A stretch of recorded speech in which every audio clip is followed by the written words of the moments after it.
Hey guys, Jay here, welcome to EonsOfBattle. In this video I want to show you my super simple recipe for awesome Stormcast Eternals. Here are the paints I'll be using. First, a black primer. I used my airbrush, but you could also use a rattle can. Then I took my airbrush and sprayed on some Reaper paint Rust Brown from above to give a kind of Zenithal look. After that I applied some Vallejo Sand Yellow to just the tops of his head, chest, and shoulders. This will be my undercolors for my metallics. I sprayed on some very watery Games Workshop Warlord Brass to the legs and underside of the model. And then from above, I sprayed on some very watery Army Painter Bright Gold. After that, I mixed together some Army Painter Bright Gold and Vallejo Silver to make a dry brush color for my armor. I gave everything a good coat of this.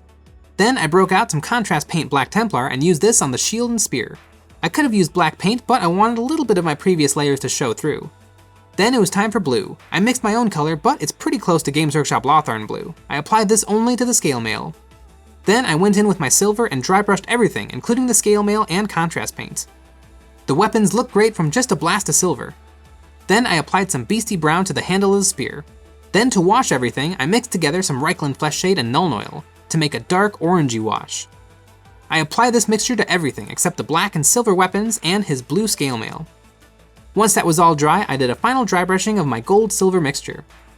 And there you have a spicy Stormcast. It's a lot of paint and a lot of steps, but each one is really quick. You can use this to paint up a huge amount of Stormcast in a very small amount of time. I know from first-hand experience. If you want to see just that, click on this video where I paint an entire Stormcast army in a week. We make tutorials like this every single week, and if you find them helpful, you might consider supporting us over on Patreon. Over there you'll gain access to some behind-the-scenes, hobby hangouts, and more exclusive content. But that's all for this video. I hope you enjoyed, and as always, thanks for watching.